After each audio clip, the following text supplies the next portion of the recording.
this one is going to be, I don't even know as I'm recording this what I'm going to end up titling it. I want to do something very clickbaity, but the inspiration for this was that one of my friends was being interviewed by a professor at Cornell who's doing a study on roughly like climate change and how it is influencing people's decisions around partnership and parenthood. So she was telling us about that, and then the two of us who were also part of this conversation were like, whoa, that's really cool, count me in, I want to share my thoughts on that and like be a data point. And so then basically all three of us participated in the study, and I'm very excited for it to come out because I want to see, like, I have to imagine these other two participants are both have kids and I don't, and so I'm like, oh, they also have husbands. And so I have to imagine that the questions that they asked were very different from the topics that I discussed with the person who was doing my interview. And so I want to see the study come out and see all the results. And also they gave me a pseudonym to protect my identity. And so I want to read all of the different accounts within the paper and try to figure out which of the names is me and which of the quotes are mine. If I get featured as like being quoted and not just quantified in some way. So yeah, the outline of this talk is going to be, I'm going to tell you about the interview and the juiciest pieces of that I can remember. Then, because that reminded me that like, oh yeah, before I became collapse aware and started creating all this content about this and writing about it and like lecturing on it, my previous area of expertise was mononormativity and the norms within our culture around like traditional couples and questioning those and charting alternate paths. And I actually have a document on my computer that is like so many pages, maybe like 40 pages, probably single spaced and like size 10 font. And so it's probably as much as I've written right now on my Substack about collapse. I have an equivalent amount of text just laying dormant, unpublished, about a critique of our culture's traditions around coupling and romance and sex and stuff. And so then I figured, well, why not tie that into everything that I've been talking about before, because I think that there is a really interesting intersection. So the second part of this video is I'm going to give you like a 101 on some of the terms and the main people who are writing in this space, or at least the ones that I've encountered.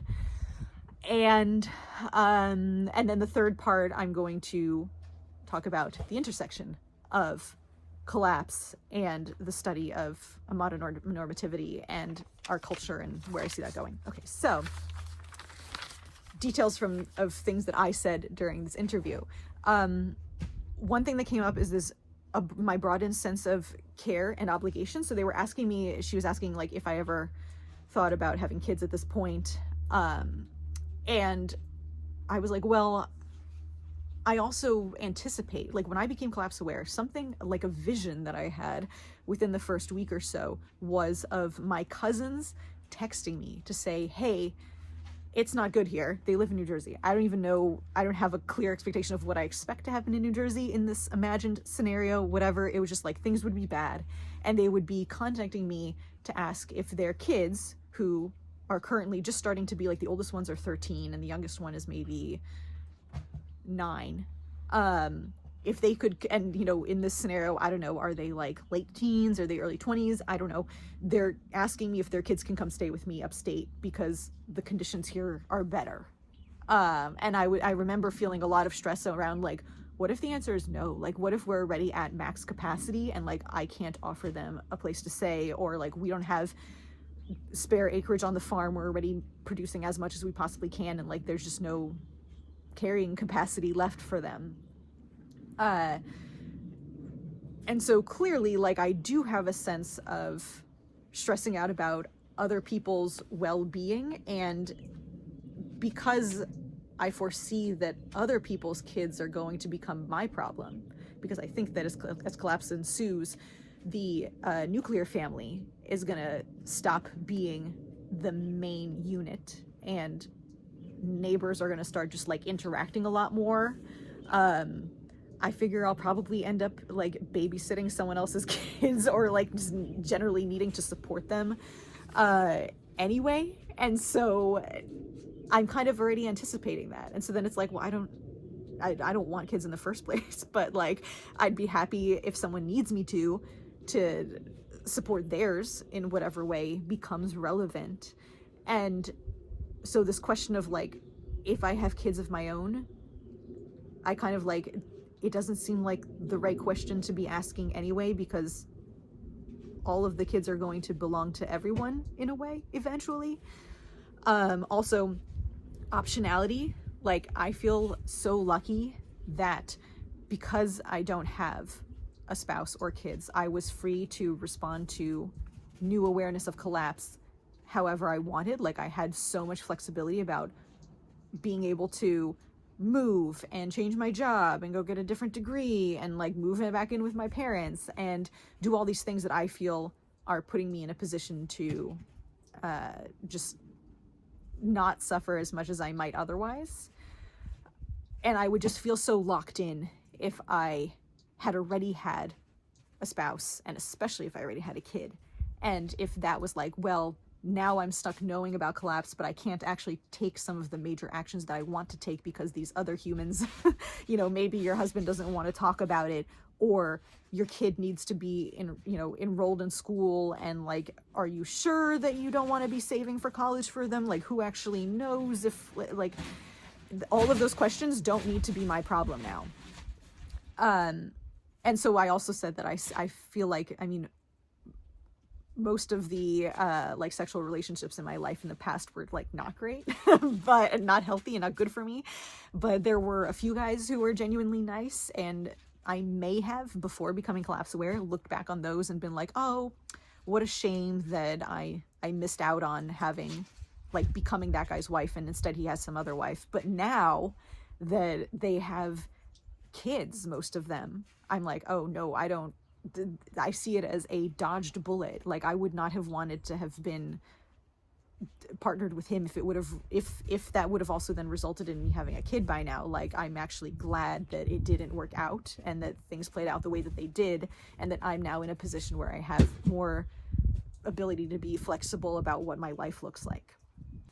I just thought of another thing, which is that generally I think for any relationship with any human, but especially one where you're supposed to be operating as partners, it's really important that you have like mutual regard for each other. And what I've experienced in my relationships with men that I used to be involved with, where I'm still in touch with them, and nowadays when we are communicating, I often, like, something I say veers off onto the topic of collapse, and they don't believe me, and so they kind of dismiss it, and then so like they think I'm crazy, but then I think they're being idiots. And what it makes me think of is, have you ever heard of, there's the 4 horsemen of the apocalypse, but there's also the 4 horsemen of relationships, which are criticism, contempt, defensiveness, and stonewalling. And I can hardly imagine better conditions that would encourage such issues to fester than happening to be alive at the right time to be facing civilization collapse with this person, but not being on the same page as them about it. Like, that is like the biggest disagreement. You talk about like matching as a couple, and there's supposed to be like certain factors that you align on, and like I obviously like no survey tests for this when they're trying to matchmake people, but like a belief about whether civilization is collapsing right now, it seems to be like a major thing that you should be eye to eye on. And like nobody knew up until now when they were selecting a partner that was going to come up, but now it has come up.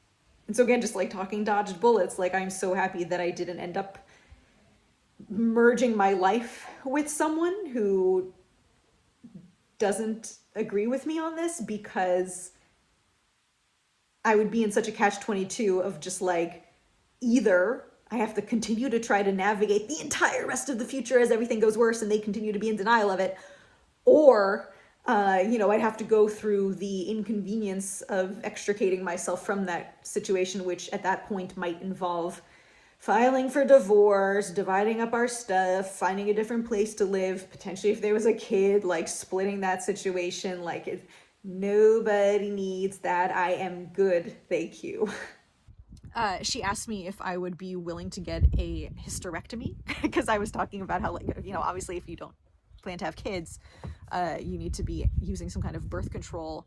And I mentioned how I'd had an IUD, and then when it came time to have it removed, I didn't bother to have a new one inserted most recently, because, like, I don't trust that the medical system is gonna still be like, even if you get a 3-year one, like, am I gonna be able to get it removed? Is there still gonna be a, like, that enough like civilization functioning at that point to get that done?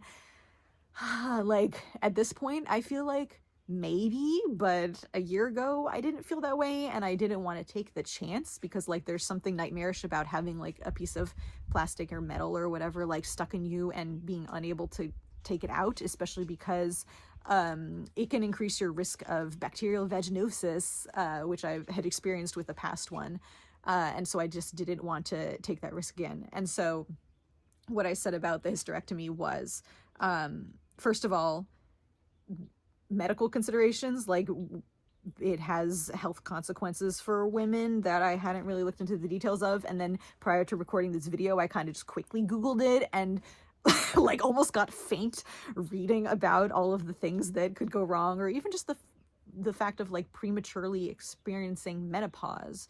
No thank you, I can wait to experience that. Like, and also obviously, like, for men there's the option of getting a vasectomy, and if he's unwilling to do that, then, like, I don't need him that badly. No one's that great. And there's also what occurred to me only during my conversation with this scholar, because we'd already been talking about, like, Handmaid's Tale and my fear of, like, being on some kind of list, is what if there's a list of women who've had hysterectomies, and then when an administration comes into power that decides that those women are useless to society, they send us to, you know, the colonies or the camps where we get, like, exterminated. But on the flip side, it's like, well, but then do I want to instead be discovered as a fertile female and abducted to go to the reproductive camps? And that also sounds like it would suck, but I feel like I will cross that bridge if and when we get to it. On the question, she also asked me if I ever thought about, like, if I desire to enter into marriage, and this was toward the end of our conversation, and so when I gave her my answer, she was kind of just like, yeah, that makes sense in context of everything else that you've already said. But what I said was, I see marriage as, like, it's a legal contract, and I once looked into what it establishes. I don't know off the top of my head, but it's something like, you know, it's like property rights and custody of kids, which is relevant for me. And it's like, well, and I guess, like, maybe hospital visitation or something like that. But I'm also okay with, like, designating someone else to be that person. And so I would treat it as, like, that kind of a calculation. And I think a lot of people enter into marriage largely just because of, like, it's just what you do, or they do it because based on, like, emotions as opposed to understanding what you're signing up for, like, literally signing a legal contract. And so I would only ever do it, and I don't see this happening, but I would only do it if it had some kind of practical benefit. And then, because of the content of my whole hour-plus long conversation with this woman, I was like, well, obviously, again, if they start, like, rounding up women who aren't married, I would, like, quickly go find someone to, like, let's go to town hall, just so that I can be on the right list. It's all about being on the right list. But that's the only value that has for me, or the way that I see being relevant. And the final theme that came up before I go on to, like, a lengthier rant is overpopulation. So she asked me about overpopulation, my thoughts about it. And I said, and I've written about this before, is that I think a lot of people talk about it as the driver of problems, but I see it more as a symptom. Kind of, did I write this here? No, but like, I was thinking about halitosis, bad breath. I meant to look up what specific microbe causes it, but, like, basically, for example, they say that people who drink alcohol, it dries out your mouth and then it creates conditions for a specific type of bacteria to come into imbalance and overpower all the others. And then as it is kind of respiring and doing its thing, that creates what we perceive as bad breath. And so, you know, in this analogy, agriculture instead of alcohol is what's creating the conditions, because it's allowing us to access all of these excess calories, because without calories you can't make people. It's where the atoms come from, the fact that there are this many bodies, and the thing that those bodies are all made out of is food. So food is the entryway and the access point and the thing that is dictating the population. And then once you have that overpopulation, then yes, they create pollution. So like we're creating emissions and all other types of pollutants in the water, the soil, the air, whatever, analogous to all of the overpopulation of bacteria creating what we're smelling as bad breath. But therefore the situation is going to rectify itself, because we aren't going to be able to maintain the conditions that are the precursor to everything else. We aren't going to continue to be able to access this many calories. And then what's going to follow is then you're going to have a lower population, and then you're not going to have as much pollution and all of that stuff and all the other, you know, resource issues. To make this a better analogy, I would probably also have to add that in the town, first there had been no liquor store, but then one opened. So that's why this human suddenly went from not drinking to having a lot of booze. And that's why he had the overgrowth and the halitosis. And then also now the liquor store has a going out of business sign in its window. So then given that context, and from the perspective of the bacteria, which one is Streptococcus mutans. So if you're a Streptococcus mutans and they're all like, man, the conditions in here, like it stinks, maybe we should do something about that. Do you think we should start handing out birth control? I mean, I would say that that's not a bad idea, but also I feel like the elephant in the room and like the main topic to be discussing is the fact that like, wow, I think a bunch of us are going to get wiped out pretty soon. So like, yeah, like go ahead and try to like reduce the birth rate. But also at this point, it is like very much too little too late. Another question she asked me was, would I change my stance on any of this if the government were to start taking climate action? So my answer was in general, no. And number one reason is that I see the problem, and I said this multiple times during the interview, climate change isn't the only problem. It's a symptom of overshoot. We're facing a meta crisis, polycrisis, and if you look at the limits to growth, like at this point, it's actually impossible to maintain both the quality of life that some of us currently have, as well as the quantity of lives. Both of those, it's baked in that they can't persist at the current level. And the only way to go from here for them is down. And so that's locked in. So it's not going to change, even if the government, like, and of course, you know me, like, what even is climate action? What is the most climate-minded president going to be able to do anyway? And then, of course, I mean, even if we did it, is everyone else, all the other nations doing it? Nope. So, yeah, irrelevant reason. But then what I also said to her was, I think this is climate action, what we're seeing the government doing, in the sense that it's possible that there's a strategy behind all of this aggression that is inspired by a realization that we are entering a really chaotic period.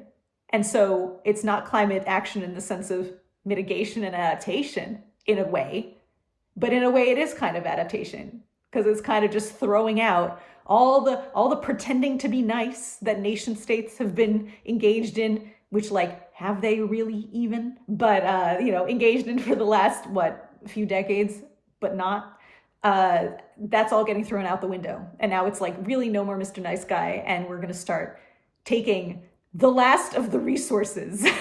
And so that was really interesting, because after I said that, she was kind of like, I never thought about that way. So she gained a novel insight from our interview, which is cool.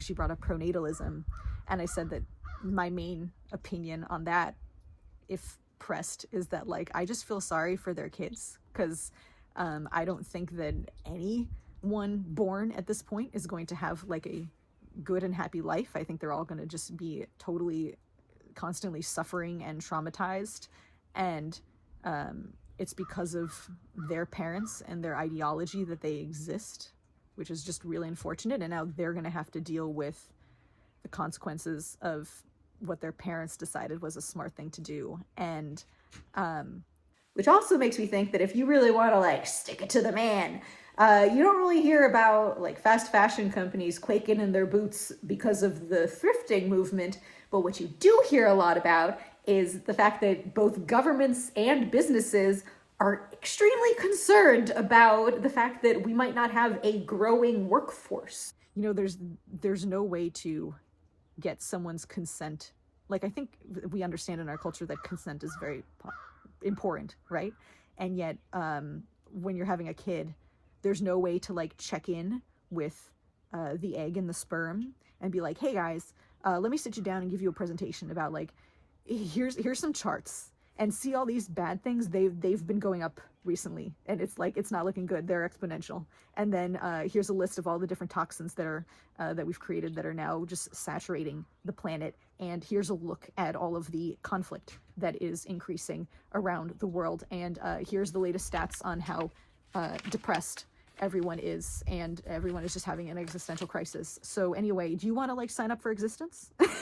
There's no way to do that. So you just, when you make that fertilization, conception happen, like you're deciding for them to sign them up for like all of this, and you could just not. I thought of another theme relevant here, which is agency. I feel like right now, with things spiraling out of control, people are feeling really powerless. And I have to say that the decision to remain child-free feels really empowering. And I think that a lot of people, it doesn't occur to them because they're only grasping at things that they can do, like positive action. But also there's a lot to be said for refraining from things and not doing them. And this is a big one. And I can say it frees up so much time and bandwidth. So while my friends who have kids are like really hard to get a hold of, you can't like I understand it's because they have other responsibilities, but it's like to assess, to evaluate the position that they've put themselves in the context of collapse. It's like, if you are so busy that you can't even answer a text, or it's really hard to make lunch plans, they definitely don't have as much time as I've had to understand everything about collapse, work through the emotions, figure out what to prioritize and how to strategize, actually invest hours and hours and like so much time into developing new skills, not to mention connecting with other people about this and making time for those other people that I can, confide in and also learn from in my life, and time to just enjoy the world while it's still relatively stable. Like, I have all of that, which feels so amazing and so comforting, and ultimately enables me to be a better community member, because I'll have spent all of this time building myself into someone who can be an asset to their entire neighborhood, as opposed to raising just one human who can barely walk or take care of themselves. And it's just like such a time and energy suck. So if you're even slightly considering it, I would strongly encourage you to go with your gut feeling, because it is really underrated. I don't think, obviously, right now, there are not enough people who are out there broadcasting the fact that like, this is the move. This is how, like, of all the things that you can do. And it's really easy because you don't have to do anything really. You just have to not do the thing. Like, I'm not an expert, I'm not a parent, but I'm pretty sure that it is way easier to not have a kid than it is to have a kid. Well, she asked me about like my history of how I had thought, if I like, to the extent to which I could remember how I used to feel about like wanting to have kids and having a partner in marriage and all that kind of like all those, that whole tradition, that whole path. And I said that, you know, when I was in high school, there was a guy that I had, we were just like in a little like crushy thing, and I imagined having 2 kids with him because of course in our society it's like, of course you've got 2. And I worked at a summer camp with kids for 2 years, so I like kids.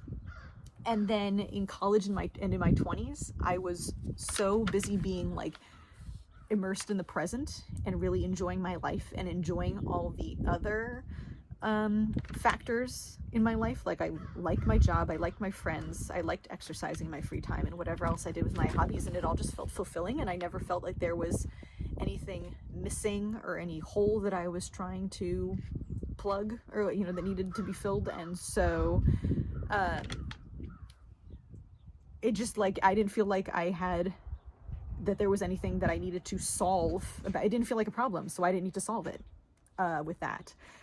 And now looking back, it's weird because I also remember like my friends received the messages of tradition and what they were supposed to doing much more loudly. I remember when I was working in Mexico and I came back for a couple weeks to visit, and so I met up with my friends in New York City, and they were all talking about, like, one of them was talking about grad school, and one of them was talking about maybe like dating, and all of these things that you do, all of these things that you would like invest effort in because you're trying to like build toward a specific image of your life, and it's supposed to have a few of these major building blocks.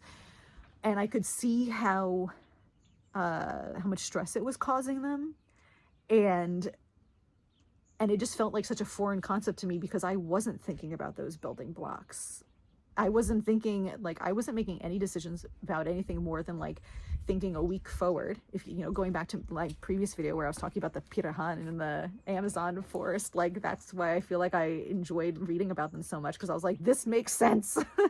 And when I talked to my friends at that point, like, I hadn't, the idea of doing anything now that would kind of determine the next even 4 years of my life felt like a lot. and yeah, I just like was not in that mindset. And then I started reading about when 2020 hit.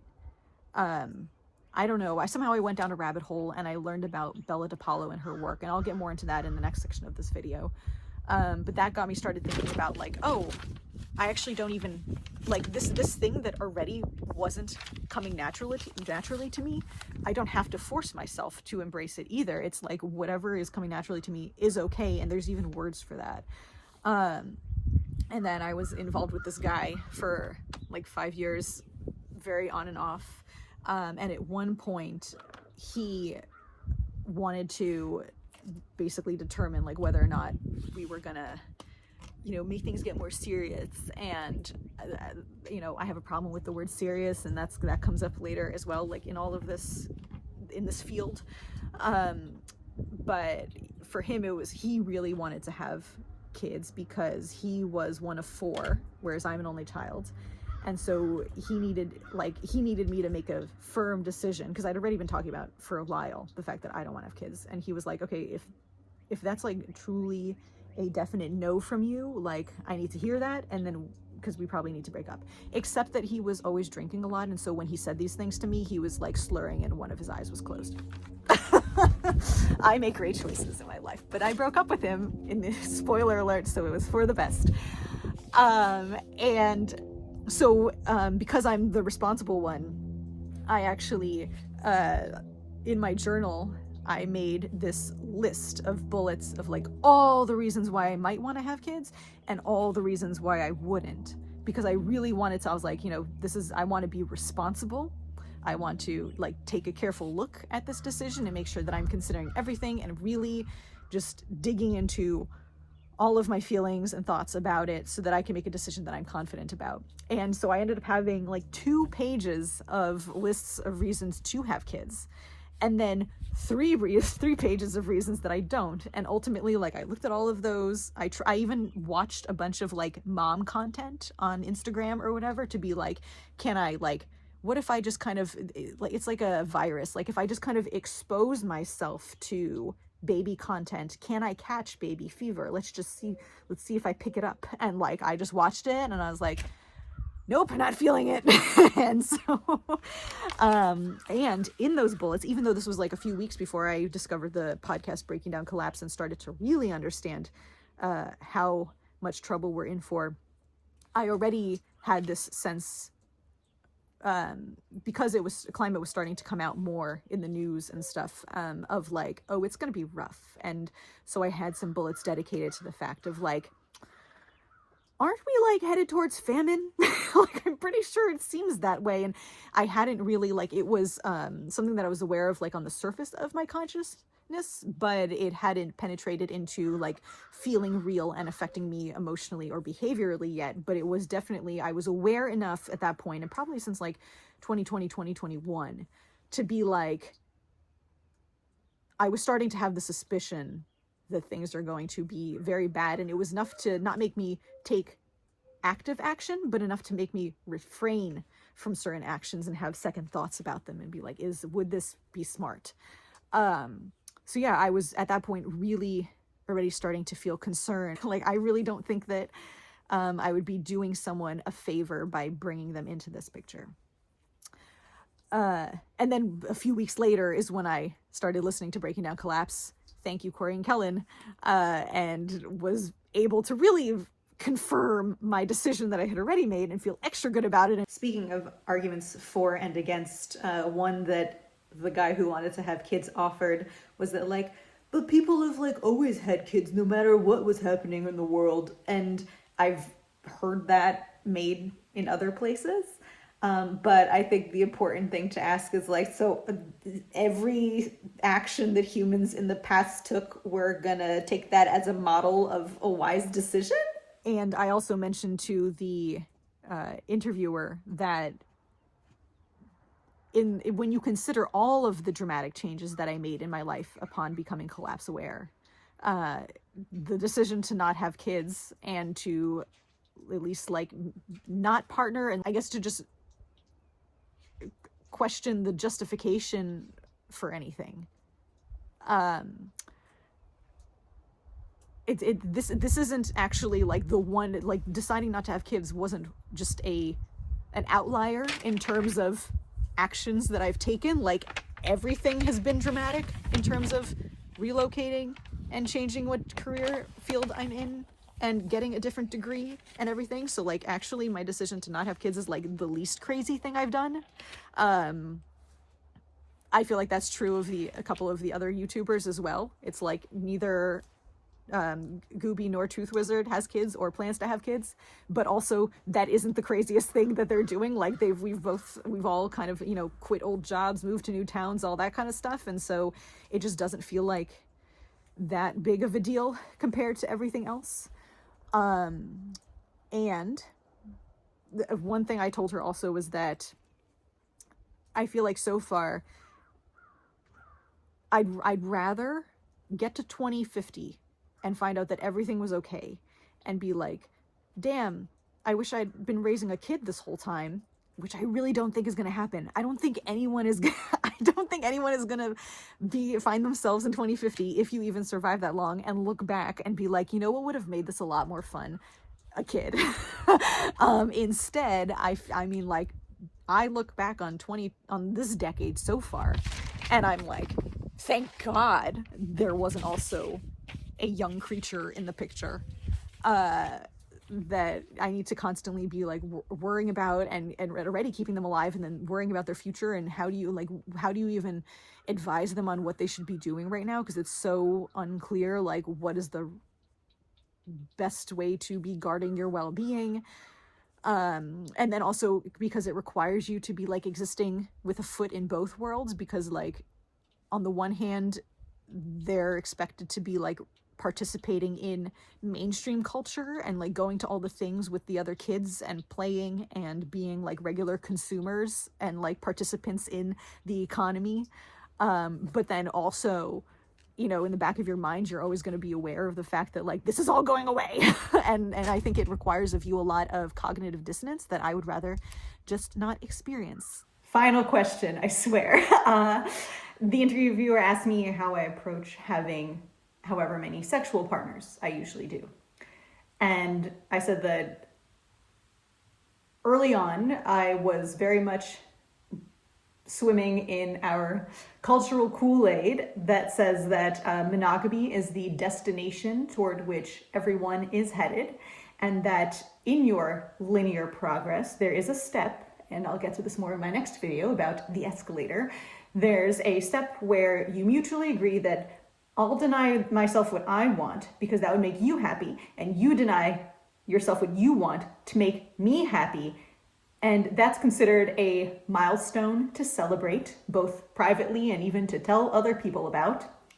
That desire that you feel to forbid them from indulging any other attraction they might later develop is either neutral, by which I mean it's considered like a fair demand that isn't subject to scrutiny and doesn't require justification. It's just like a given, and you're not allowed to say like, sorry, why do you care? You know? And or it's even seen as positive, as a sign of how much you love each other. And if the other person doesn't want to go along with that, either they're considered dysfunctional, they have some kind of commitment issues or whatever, even if they have a long track record of doing a lot of other things very consistently, including in human-to-human relationships. The other possibility our culture tells us is that you aren't good enough. So if they it's not even a full rejection, but if they aren't willing to recenter their entire life all around you, then that must be because you're not smart or pretty or funny or nice enough. I told the interviewer that, yeah, I had internalized a lot of that in my teens and 20s because I grew up watching, I feel like it's in all of the media. It's in the TV shows and the movies. Now I feel like it's very much in reality TV, but when I was growing up with Mary-Kate and Ashley Olsen, it's like the movie wasn't complete until they beat whatever girl was portrayed as like the villain in the movie to get the guy. I was also sensitive to other people's judgment. So if the people around me noticed that the guy that I was hooking up with was also pursuing some other girl, they would feel pity for me, and then I would essentially be forced or encouraged to see it the way that all of they were, and to feel like I had been made a fool of, and I don't like feeling like I've been made a fool of, so that was uncomfortable, but it was all driven by the monolithic way that everyone in our culture has been encouraged to see things, at least within the majority. And it was really only in the 2020s, after I started going down the rabbit hole that I will explain in my next video, that I realized that actually, it is a thing that you can just be okay with the person that you're having sex with having the same freedom to do with their body what they please as you allow to everyone else in your life, because you don't police your friends or your coworkers in that way, and it would be weird if you did. And from that point on, it came really easily. I remember reading The Ethical Slut and getting to the chapter about jealousy and kind of just breezing through it and thinking it was silly, because I'm just like, I can't even relate to the feeling of jealousy anymore around this. So I'm like, I don't need this chapter. And the interviewer asked me if I, looking ahead, encountered someone now who was going to demand monogamy of me, how I would approach that. And I said that, well, typically, I am so busy with work and hobbies and friends that I hardly have time to have sex with one person, let alone more than one. And so it's, on the one hand, the request from that person that I limit myself to just them wouldn't be an imposition on me. It wouldn't be an inconvenience or anything. I told her that I would consider it, but I would go into it a little bit warily, because I feel like someone who has that inclination to demand monogamy of me and doesn't question the assumption that they're in the right to demand that probably generally has a lot of reasons for things that they aren't examining. And the preference for monogamy, and in general to be able to tell me what to do and adhere to that tradition, it's just the tip of a whole iceberg of ideology that comes from our culture and gives them permission to indulge in other behaviors, which I'll be describing in my next post. But it's like anxiety projection and this impulse to control and monitor, and I don't want to sign up for any of that. So it isn't the monogamy necessarily that like affects me, but it's like I know that it's probably coming along with all that other stuff, and so that immediately makes me be like, I don't know. And of course, everything I just said applies across the board of sexual orientations, biological sex, gender identities, whatever. It's just that I happen to bang only cis dudes. I am so pleased with this video. I'm actually going to cut it there and make y'all wait for next week for the part 2. Bye!